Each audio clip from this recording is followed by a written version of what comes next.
I want you to think about all the other kids who've been told that they're too small or too slow. They just want to get out there and play.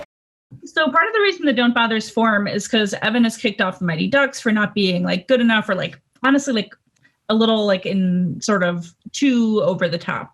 Is that whole like pressure to push thing a real thing that you guys see amongst your friends? And like, how are kids at just being kids these days? Yeah, I see that a lot. I feel like some coaches will take advantage of a kid if they're very good and they have a lot of potential inside of the sport. But the kid might not like it. They might force them into doing like travel sort of baseball or something. Say they're very good at a certain sport and they don't like the sport. Maybe they're forced into doing a better team. Do you guys have any friends that you're like, they're doing too much, like they're doing something that maybe they don't want to be doing? You don't have to name names. Yeah, it depends. Like for some things in life, like for some things I'm doing right now, it's you need to work so hard in order to keep up with people. Like you have to keep doing and working every single day to be able to keep up with people that have been doing since they were like 3.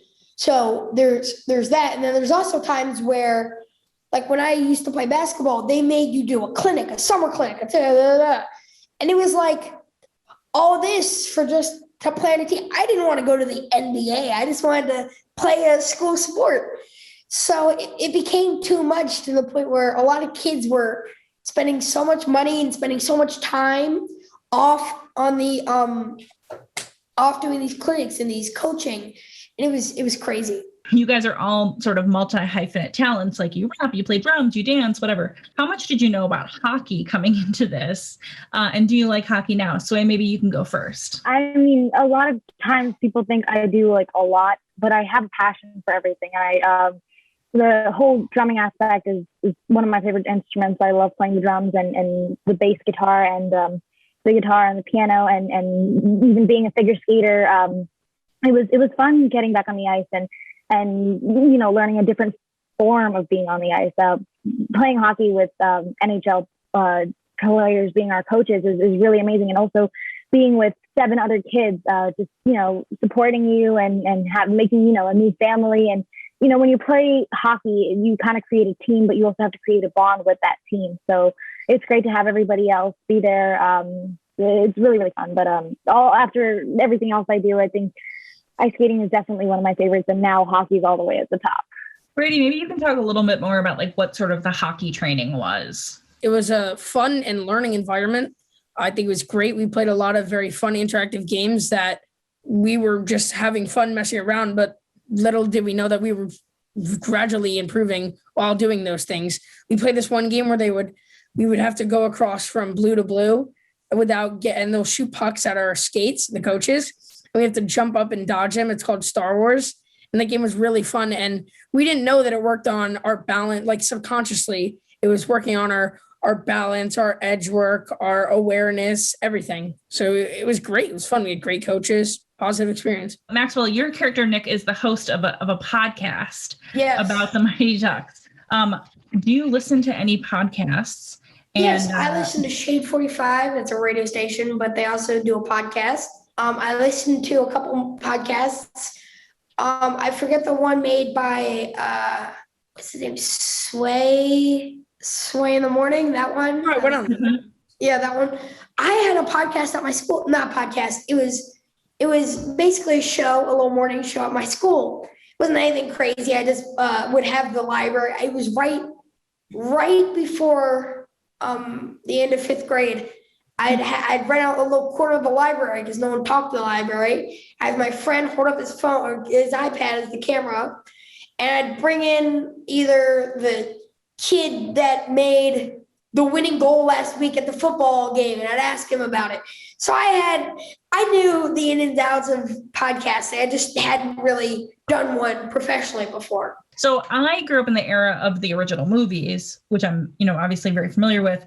Have you guys seen those at this point? Like, have you seen the original movies? Okay. If you were to draft a member of the original Ducks, like onto your team, like time machine, like here comes, you know, Julie the cat or whatever, who would you want to join? I'd probably bring the Bash Brothers. It's 2 people, but the Bash Brothers. You can always use a good team fighter. That's It's gonna defend you and knock out the opponent.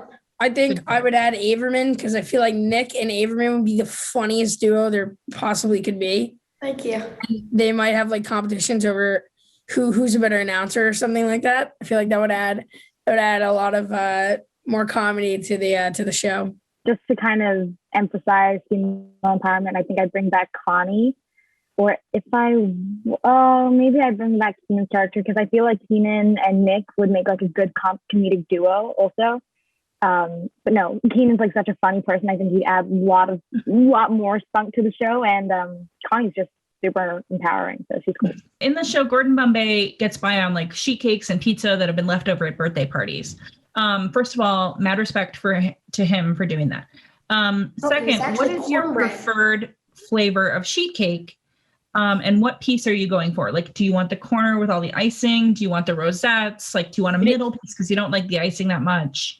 Right, this is very important. God, I wasn't prepared for this. My favorite's ice cream cake. I love ice cream cake, and like for my birthday, I just get plain solid vanilla ice cream, and then with the icing around it because I don't like chocolate or like the crunchies or whatever you put in it. It's weird. So I just have a plain block of vanilla ice cream with icing. Oh God. I get from Giant. Oh, by the way, the cake that he ate was actually cornbread. He thought it would be too much to be eating all that cake for all the takes. So he asked for cornbread. And he said that was a huge mistake. The cornbread was so dry and he couldn't drink water. And he said it was a bad mistake. But my favorite is either cookie cake, which is basically a huge soft cookie with icing. So good. Or I haven't seen them very much anywhere, but at Giant, which is an East Coast store, it's like a supermarket, they have something called marble cake. So it's like swirls of chocolate and then the rest is vanilla with like icing. Oh, so good. I think I'd go with devil's fudge chocolate. I'm all for the chocolate. Or now, I'm trying to like be half vegan almost.